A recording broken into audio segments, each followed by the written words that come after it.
It's happening. Hold the face.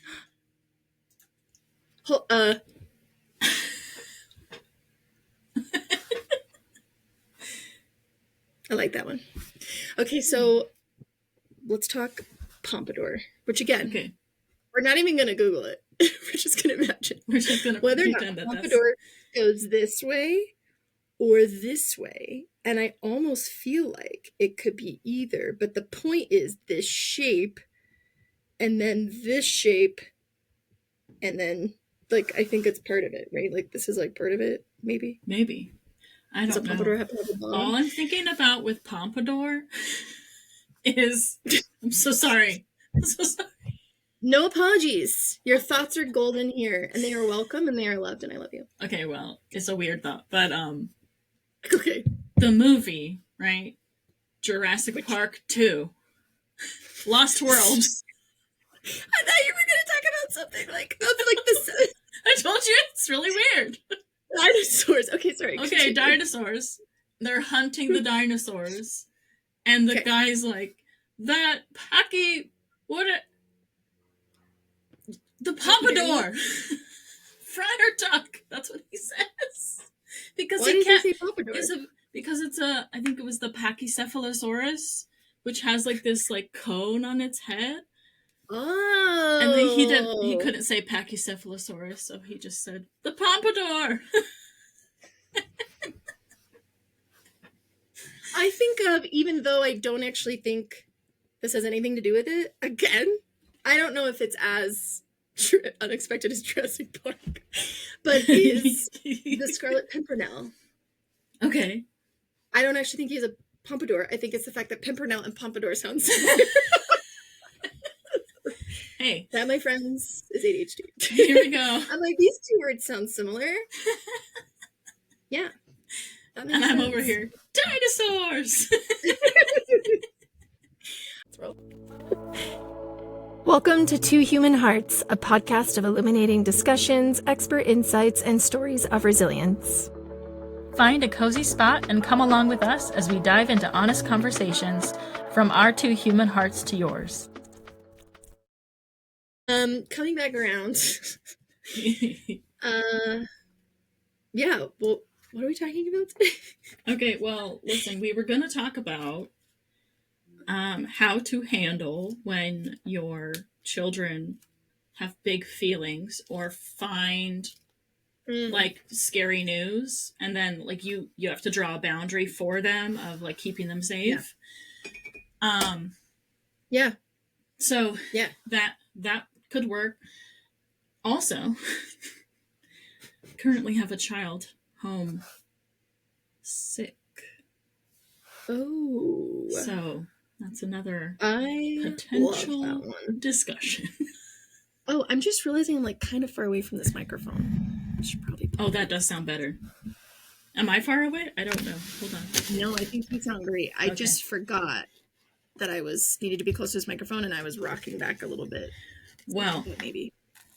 Okay. Listeners, I want you to know my setup is entirely professional. It is on stacks of books that I used to use to teach statistics. To teach statistics? Yeah. Wow, way to toot your own horn. Okay, well, it wasn't like statistics. It was like human sciences research methods class, but we did statistics, so I had these books to reference. Anyway, still, they're like this thick, so it's like it's working for me. Okay, well, can you say again, child homesick? Child home sick. Air quotes. Love this topic. Yeah. What do you do when your kid's homesick, or how do you determine when to allow for the child to be homesick versus when to apply the pressure for them to get their little booty to school? It's rough, man. Tricky. It's rough out here, and what I have learned, I have 3 kids, and what I have learned is they're all different. So each one needs an individualized approach, especially when it comes to this issue. My oldest never skips, is hardly sick. And so if he ever asks, like, hey, I just don't feel good, can I just not go to school today? I'm usually going to say yes, because he hasn't missed anything. And, you know, if you're asking, you probably need a rest. So I usually will say yes. And usually it's one day and he does rest, and then he pops back up the next day and he's ready to go. So that's the oldest. Yeah. The next two both have anxiety. And so that is a challenge when you are trying to assess, all right, are you sick, or are you air quotes sick? You know what I mean? Like, are we avoiding something, or Not what you're putting down. And usually the youngest is pretty good. Okay, he's 10, so he's pretty good. If he says, I don't feel good, I don't know if I can go to school today, I don't know. Usually it's kind of like, I'm going to double check. I'm going to check for symptoms. I'm going to check a temperature. I'm just going to do an all around, let's have a conversation about how you're feeling. Yeah. And sometimes we send him to school. And then a couple of times he's sent to school, and then we get a call from the nurse. Hey, he's got a headache and he has a fever of 101. Can you come pick him up? Like, oh, okay, I got that one wrong. That's okay. Yeah, that's valid. Like, whoops. I think especially in elementary school, I think that in elementary school, that's a lot. Just with the way the nurse is set up, the fact that they have the same teacher, or at least are checking in with that teacher all day. Like, even if they go to specials and come back, like, that same person is kind of monitoring. Like, it's just so different. Yeah, and they know the kid's behavior, you know, after a certain amount of time in the year, and so they can look and be like, that doesn't look right, you know. Yeah, that's not the same. So, you know, because last year one of his teachers was like, he's usually so engaged and he has high energy. He's ADHD, so he's got a lot of energy. And on this particular day, I had sent him to school because he just was feeling kind of blah. And I was like, well, I mean, you don't have a fever. You're acting okay. And he said, oh, I can go. And so he did. He went, and then in the middle of class, he just had his head on his desk, and the teacher's like, that's not like him. So, you know. Yeah.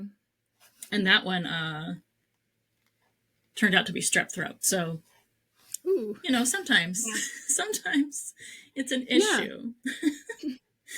Really quick, I don't know if it matters, but my name says True in the corner and yours says The Humans. Do we care? Will it say that in the recording? It'll say that in the recording. And at least for this episode, I'll change it next time. But I'll be The Humans. But we can't change it now, right? No, that's what it is. It's in the recording. Once we record, it's set in stone. So I think what I like though is that yours, you're multiple people, you're plural. I am the human that is mom. I am the human that is today. I'm the mom human, and next time, who knows? Yes. Who knows? I mean, we may be going all the way to Jurassic Park. Okay, so coming back around to this, I know, like, yeah, I mean, we've chatted about this so many times. Mm-hmm. We've even consulted with each other. Like, we have. Hey, could I get a quick second parent sign-off check? Yeah. Like, hey, second like opinion needed. Yeah. Did I make the right choice in this? I'm not sure. Yeah, or could I get a second? Could I get an amen? Is what we're asking for. Yes, yeah, validation is needed. Sometimes. Or a blasphemy. Could I get either? I tend to. My gauge for my kid is that one of my gauges, I should say. I mean, when they're really not feeling well, when they have a temperature, you know, it's different. Like, there's like an inarguable, like, okay, there's like a rule, like it's supposed to be 24-hour fever free or what have you. So that one's pretty clear. You know, it was always harder when my kid couldn't stay home by themselves and I had to work. It's just, you know, especially during times of single parenthood, it was just, yeah. Yeah, it was hard. It's a My kid would challenge. also get a slight fever if they didn't sleep very well a couple nights in a row. They'll get a slight Yes. fever. But then like by the end of the day or even noon, they're like fine. So I started to be like, "Ugh," like what kind of symptoms are there? Especially as they went into middle school and high school, though. I also did this in elementary. If they stayed home and they asked for a mental health day or were really trying to convince me they were sick and it was clear that they were sick, which, you know, anytime our kid wants to stay home and, you know, regardless of their symptoms, there's something there. Like there's some sort of health thing, even if it's mental health, there's something there. Does it mean that staying home is the healthiest choice? Of course, not necessarily, because it could mean that they're avoiding dealing with the issue. It could mean like, I don't want to see this friend today because this thing happened, and going would really just help the situation come to a conclusion sooner or whatever.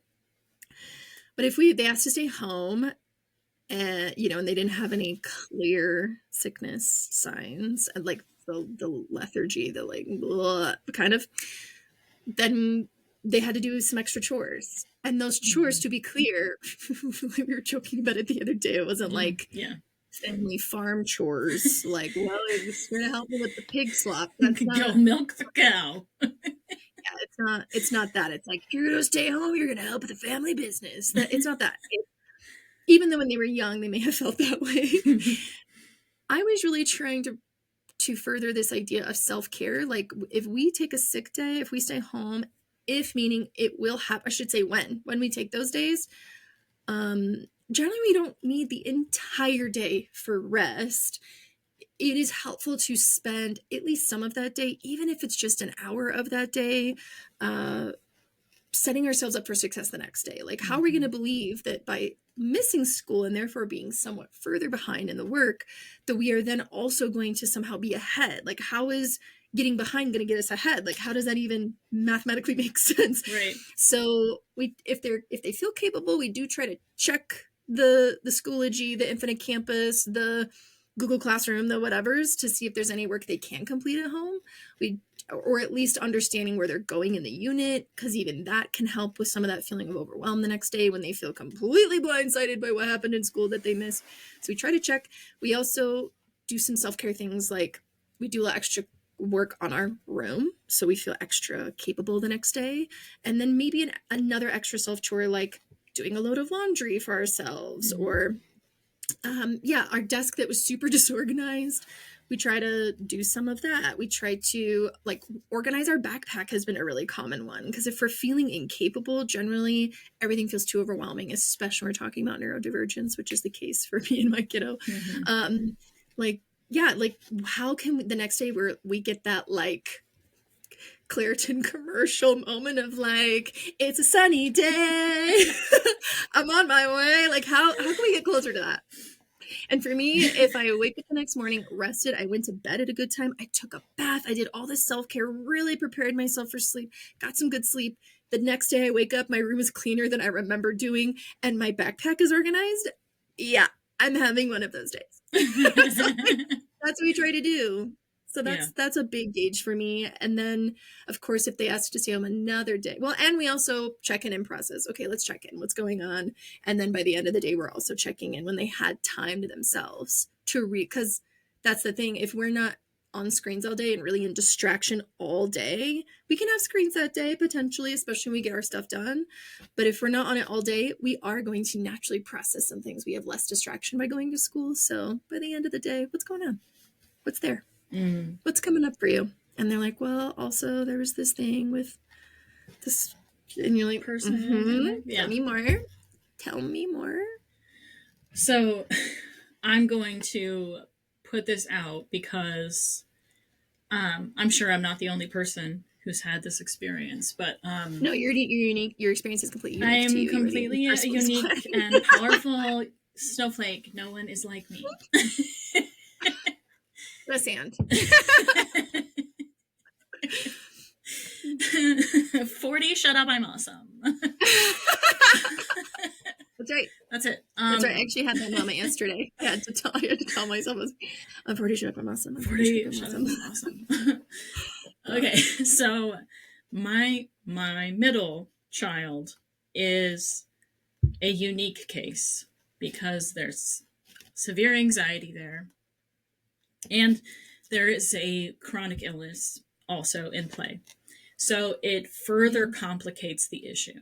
So there are things that we don't want to deal with, people that we don't want to see or interact with, problems that arise socially, and then you have to like have a conversation with somebody. Yeah. I don't want to have that conversation, but these things have to be done, right? So there's this avoidance of confrontation, of things that are just difficult to deal with. Homework, sometimes classes are hard and it's like, I just don't want to do that today. So then the chronic illness sweeps in and it can become a weapon of, oh, it's acting up, I'm having a flare. And I'm just like it's so hard because I am not inside this child's body. So I cannot say, no, you're not. And it's not something that's visible, right? It's one of those invisible illnesses that it's like, the symptoms can flare and can be completely a self-report issue. So I wouldn't be able to see any evidence of anything going on. And then what happens if it gets too bad though? Like, are we talking like hospitalization? Like, let's say it's invisible and because I'm sure there's been times where you're like, well, I don't know. And then it did get to this worser point. What does that look like? So when it's like an invisible flare, typically it starts with something simple, like a headache. I feel dizzy. I feel nauseous. And then it usually escalates. And then the nausea is like the main symptom. And then it turns into vomiting.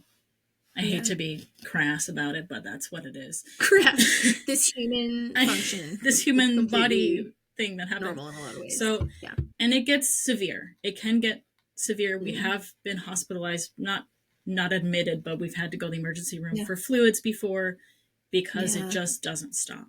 And so there's always caution there.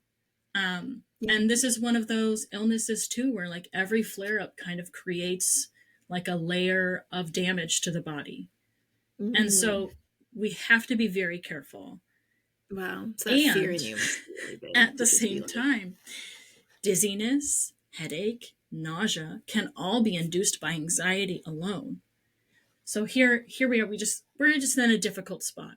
So, and I haven't figured it all out yet, people. Like I don't know. But what do you mean?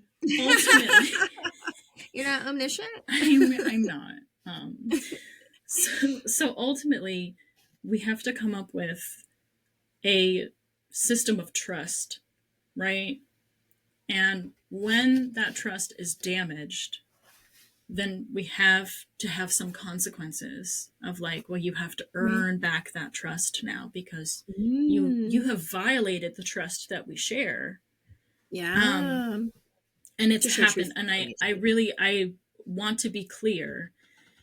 If the symptoms progressed and did become more severe, I would absolutely follow the protocols that the doctor has prescribed. We would not be like, well, too bad you lied and skipped school. So we're not. What a natural consequence. But now you're doing permanent damage to your body. So I just want to be very clear, like, and it would become apparent. This is not something that like we could just say, oh, well, you're just dizzy, so we'll just let it go and not do anything. The disease is such that if it is a flare, it will just continue in severity over time. Right. And then you have to do an intervention, which is an injection of medication. So but the sooner you intervene, am I to understand that right? Like the sooner you intervene, the earlier, I should say, then. And that's hard to say. That's hard to say because that's not necessarily the case. And sometimes one treatment is not enough. So then you have to monitor. And in that case, we could be home for 2 days straight because it is extremely painful as well. So it's not like a simple situation.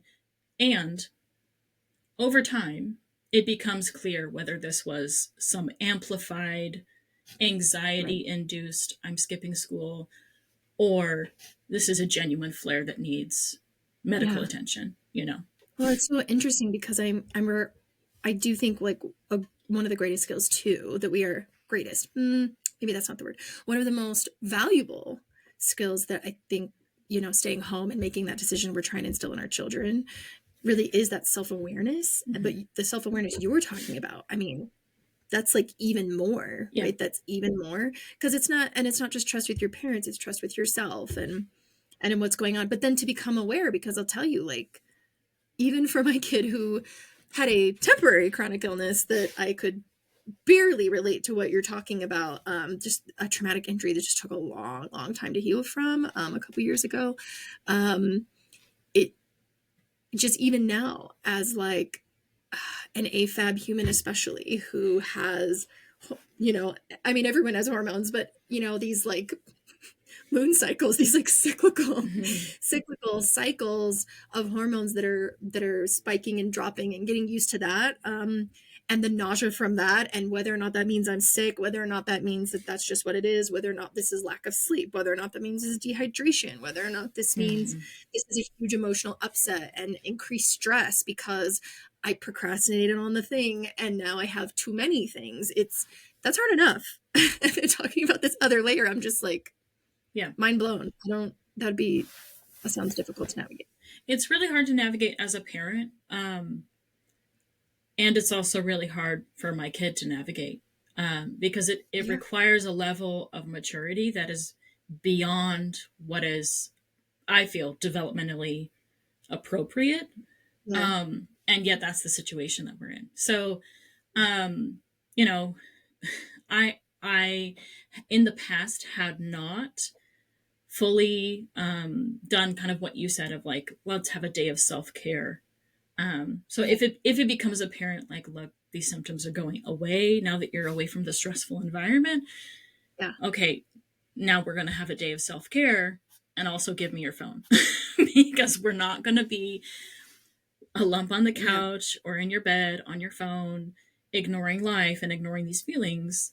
We have to face those feelings and we have to come up with a plan to address what is the thing that caused you to skip school, and then how are we going to help and support you to address that issue, which that itself is, I feel, developmentally like appropriate to like help scaffold that experience for our teens. But you're so right that developing that independent ability to like do a full body assessment, like, okay, I'm experiencing some symptoms. Are these my chronic illness flaring up? Or is it something else? Do I need some water? Do I need to stretch?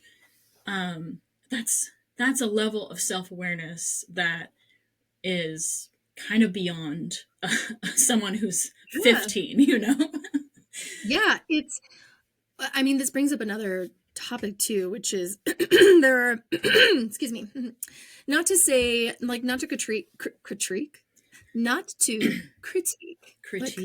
I did it. I got there. Not to critique our school system in a way that's like they're the enemy, just to be clear, because sorry, like where is it? Like, of course, there's always room for improvement. I just want to be clear that I do believe the humans that are boots to the ground, teachers especially, are doing the best that they can with the resources they have. And my bigger critique, if anything, is on those who are making the decisions as to what that support and resource looks like for those teachers and for those students. To be clear, if I were to critique anybody. And I feel some type of way about school, about awards, like about school awards. That's a topic for another day, but I will say in this moment, 100% attendance, I cannot get behind it. I cannot get behind this award for 100% attendance. When we think about adults and sick days, it is a common thing for, even though I own my own business now, like I do my own thing, it is a common thing, I worked for employers for a long time to get like I would think with a really healthy business that has healthy resources, 1 sick day a month is rewarded to you, or whatever it is, or it equates to about that. That's been the standard anyway here in America. We could make an argument for that another day, but it's that sounds about right. So that means about once a month, maybe even 2 half days in a month or something.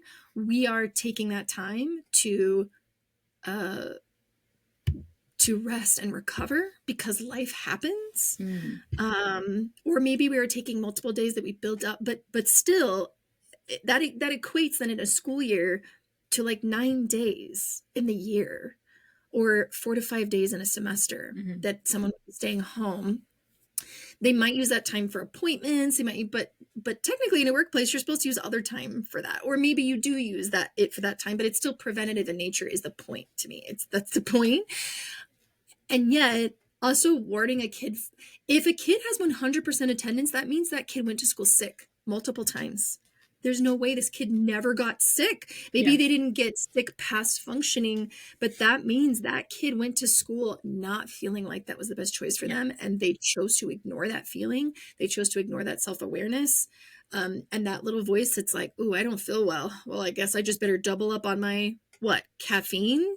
Like, what are we doubling up on? What are we doing to push ourselves towards that? And then to, at the end of the day, be like, good job. Yeah. I understand the push behind 100% attendance. I get that in a lot of ways it's better for the school, it's better for the teachers, and the kid gets everything they need. I just really don't like us pretending like it's either 100% attendance or this ruffian that couldn't figure out attendance. Yeah. There really is this healthy area in my mind, this window that exists for a healthy amount of attendance, and I'm just here to tell you it is not 100%. I agree. I agree 100%. Oh. We're like those guys from the Muppets. Oh. Yeah. So it's that self-awareness. It's so big. Yeah, I know.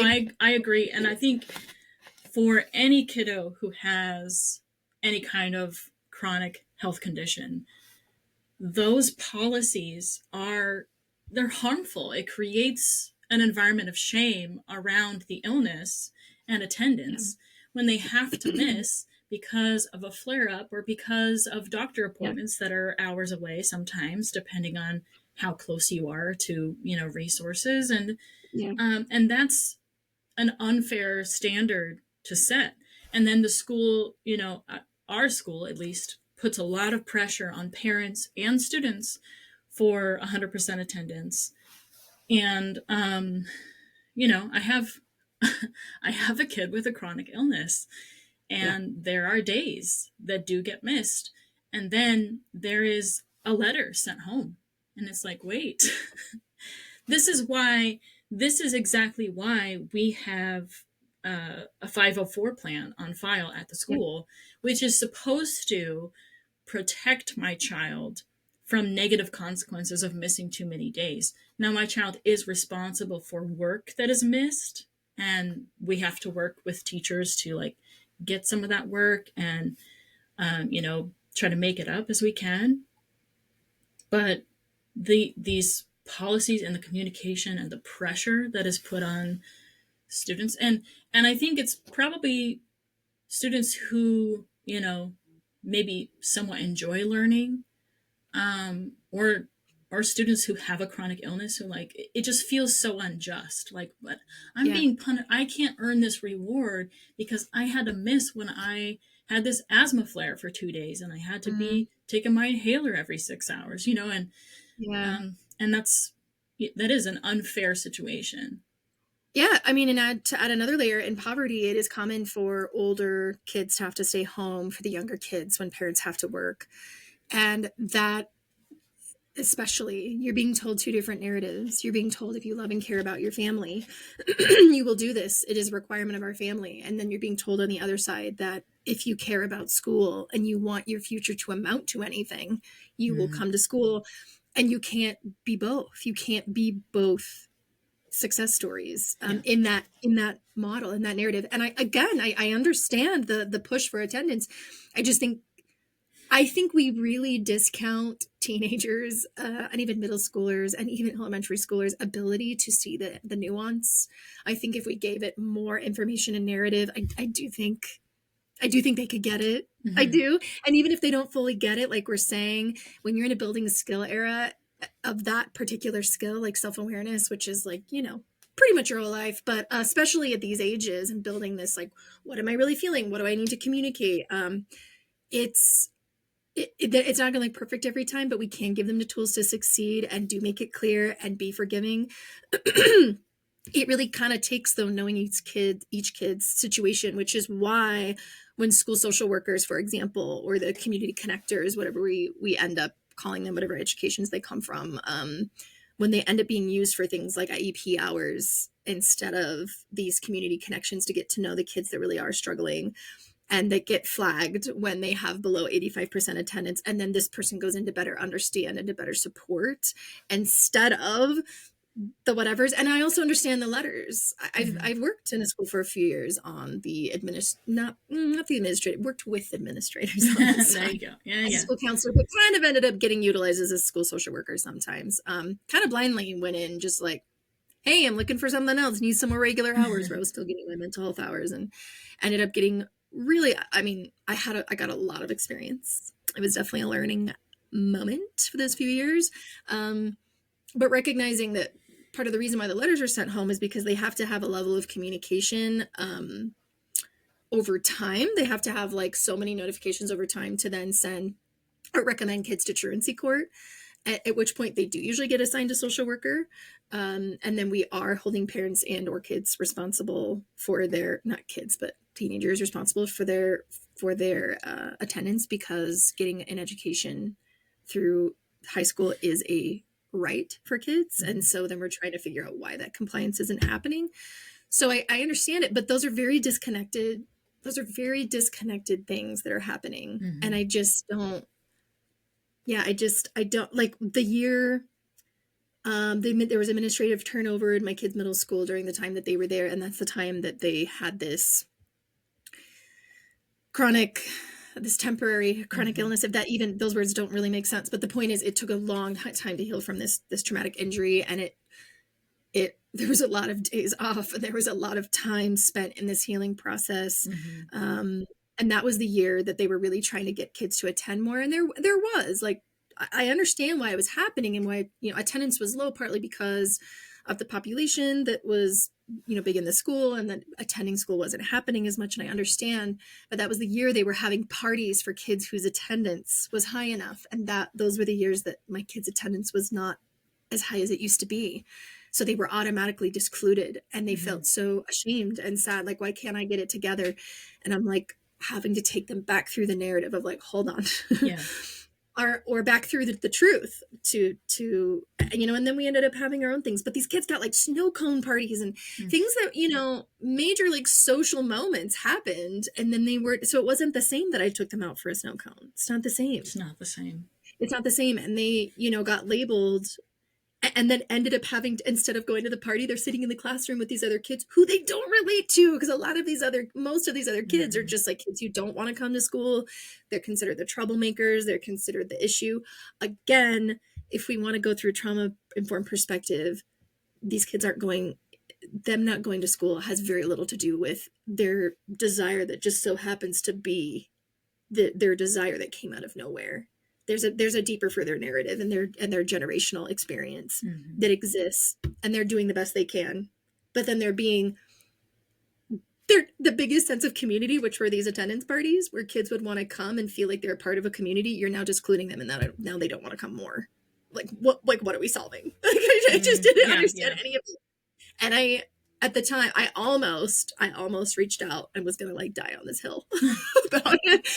But then eventually I was like, this problem is so much deeper and so much bigger than me in this moment. And if they're really not getting this at this level, I'm not gonna be able to bring them up to a level of getting it within a short period of time. It's not my job to save this situation, but it does suck that it's happening. Yeah. And all I can do is help give my kid the narrative of like, it seems like maybe they're not understanding. And I'm really sorry that they're not understanding. Right.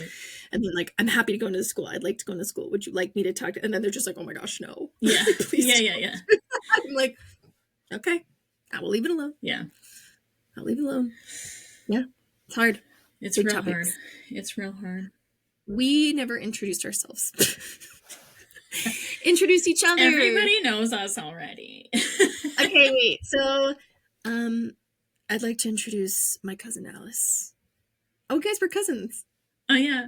I don't know how often we say that. I don't know. This is my cousin, my sweet cousin, Alice, who is one of the smartest people I know. And when I say smartest, I want to be clear. I mean intellectual. You are a wordsmith. You are always the one who knew the things when I'd ask you the difference between things. I'm like, you know, I need a phone Alice.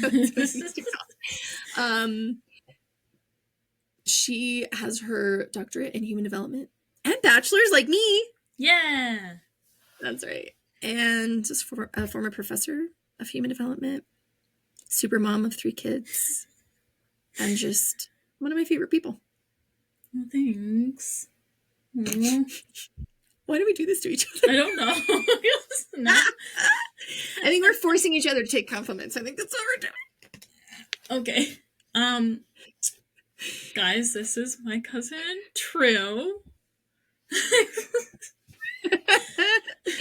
True is a professional counselor and works a lot with children and adolescents, a lot with people with ADHD, coping with that. Yeah. And she's great at it. She's great. Offers great advice, as you will find as you listen. Hopefully you already noticed some of that. Let's see, something not professional.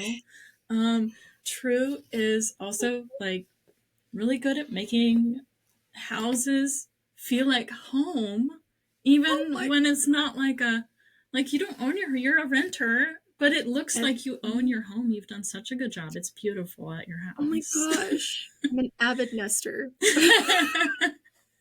I love it. Oh, thank you. Like never not nesting. That's literally how I feel. Never not nesting. It's true. That should be a t-shirt. It should be. And we talk about it when you're pregnant, but like if I was a bird, I would always be working on my, like, chronically working on my nest. Maybe that's not the word. We could say consistently switching out, and birds would be like resting in their nest. Like what are you doing? Nests can also be for rest. And I'm like, what do you mean? What are you talking about? What do you mean? These things need to change. I want it to be different. I need it to be new. Yeah. Amazing. Wait, so do we wrap up now? We can wrap up if you're ready. I think so. This was a great conversation. I feel like I learned some things. I don't know, maybe you learned some things. Oh, yeah. I mean, we talked about kids being homesick. We talked about the attendance issue. We talked about chronic illness as part of it. We talked about neurodivergence and building the skill of self-awareness, how trust. Ultimately, there's trust there. And when we don't feel like our kids are being truthful, it sort of doesn't matter whether or not they're being truthful in a way. I shouldn't say it doesn't matter. It's more like, I think the importance of building trust with our kids in whether or not they're telling the truth. What I'm trying to say is us going down the rabbit hole of sussing out whether or not they're telling the truth. I kind of think we're missing it a little bit. There's really like, okay, we will go down the path believing that you're telling the truth, and it will become known, is my point. It will become known. But the bigger destruction isn't whether or not you're getting truthful information. It is whether or not it will affect the long-term trust. And then they recognize, it takes longer to build back trust than it does to destroy it. So that is just something that we keep in mind. Like that's huge. Mm-hmm. That's huge. Yeah. And sometimes, we get in situations where it's like day 3 and here we are. But again, there ends up being something at school they missed. There ends up being an opportunity for us to be like, it seems like if we would have been more honest with ourselves. But if they're actually sick, they're not going to be like, they'll be like, man, that sucks to miss it. And I really don't feel well. Mm-hmm. And then that's hard. But if they're like, oh, all of a sudden I'm feeling better. And you're like, there are simple boundaries in place. If they stay home that day, we're also not hanging out with friends that afternoon. We're also not engaging in all the after school stuff. I do think that's helpful too. And then over time, they just start to realize, oh, wow, this really isn't worth it. If it's not worth it, it's not worth it. Yeah. And we just help them recognize the natural consequence. Yeah. That was just a part about trust that I was like, you said trust, and I really wanted to emphasize it. Yeah. Yeah. And I think I explained it to my child as like, trust is like a piggy bank. And when we do things that are trustworthy and we show that we can be independent and make good choices, it's like putting coins in a piggy bank. And then when we do something that violates that trust, it's like taking the plug out and all those coins come falling out. And now we have to build back that trust one coin at a time. And I could kind of see like a light bulb go off of like recognition. So I think maybe that was a good analogy. But you know, I hate to be, and this is my issue, guys, and I am in therapy, but I'm in therapy. Just to be clear. Just to be clear. But I do struggle with setting and holding boundaries with my kids, especially if it feels like a boundary that hurt me when I was growing up. Because like a lot of people, you know, my parents were trying to keep me in line. But sometimes it just wasn't done with a lot of sensitivity. And so in my brain, sometimes I overcompensate. I'm like, oh no, it's okay. Like, it's fine. And then you can have your phone and lay on the bed and just do. But that's not helpful in the long run. You know, we gotta set our kids up for some resilience and some perseverance sometimes in those moments where it's like, yeah, this is hard and I have to do this thing. I have to be here for this, you know, as you're a professional, I had to be here for this presentation or this meeting, or I have to go to this training, even though I just really don't want to. And then knowing like when it's okay to be like, I don't actually have to do this thing, or I can do it another time. I'm going to take today and take care of myself. And then what does that look like? What's that self-care day? You know, and that is a really important skill. But I think for this age set, right? The mid to like early teens, it really has to be scaffolded. We have to build those supports, and maybe even we come up with a list of like, here's some things you can do to take care of yourself today. Which is what we did. We said, okay, you know, you're going to get some water, you're going to hydrate yourself. You have a headache. If it's bad enough, maybe you go take some Tylenol or Advil or whatever you're going to take, not sponsored. And and maybe you go pet the cat or play with the cat for a little while. And then maybe you go take a bubble bath or, you know, like we have to set up our kids for success. And if we just say, hey, just go do some self-care activities, like, if we don't have any information about that, that's not something that can be thought that's of valid. alone. When you said, we'll make a list, I'm sure my face was like, because I'm like, oh, being in a neurodivergent house, like, life does not exist without lists. Lists if are no lists, life. They don't exist. It's just not it. That's another t-shirt. Lists are life. Lists we don't exist. Well, and also when I'm working with kids and teens in office in a therapeutic setting, oftentimes it isn't until we get it on a piece of paper, whether we're drawing a picture of what happened or needs to happen, whether we're writing a list, when we keep it in the gray. And then there's a lot of self-betrayal that happens because we just kept it up here and like, I can believe I'm doing it, but there's like a lot of self-gaslighting that's happening. Like, oh, I'm totally like caring for myself by being on my phone. 2 hours go by. I don't really have an idea about what that looks like. So when we write it down, we get specific. And then we also know, let's say a kid knows, oh, I need to do these things. They do all those things, but then they don't really have the feeling of like, when do I know I've done enough? Like, so getting the list just gets real specific on, what needs to happen. I can feel kind of like I can feel successful when, or I believe I will feel successful when, and us really being explicit about that. And then being like, the list is no more, no less. Like, no less, we really need to complete this. Us writing it down also helps us recognize whether or not we are being realistic in our asks. Because if this list, our brain's like, wait, this list is getting really long. It should be like I'm a big rule of 3 person, like 3 self-care things, 3 making things better for the next day. But again, those are like simple things. Like, and if they're having a hard time with saying something like my desk, that could be too much for a lot. So then it's a time limit. We can flip it around, right? We can mention more another time, but like 15 minutes on my desk, like it. And really, chores, they're about a minute per age. And it doesn't mean we wouldn't have more than one, but attention span wise, especially for neurodivergence, they're 10 years old, about 10 minutes on each of these things. Like it's not, and then they go do something else. And then, because that's actually what we naturally do. And if I'm ever having a hard time thinking about what I should expect of my kid, I kind of think about what I naturally do. I get a lot more done in the morning. That is true. I have more capacity in the morning, but I don't get everything done in the morning and then say, I did it. And then my whole afternoon and evening is free. That's not real life. We go back and forth like we do. So as long as they're able to do that, we can trust them to do that. They can go back and forth a little bit.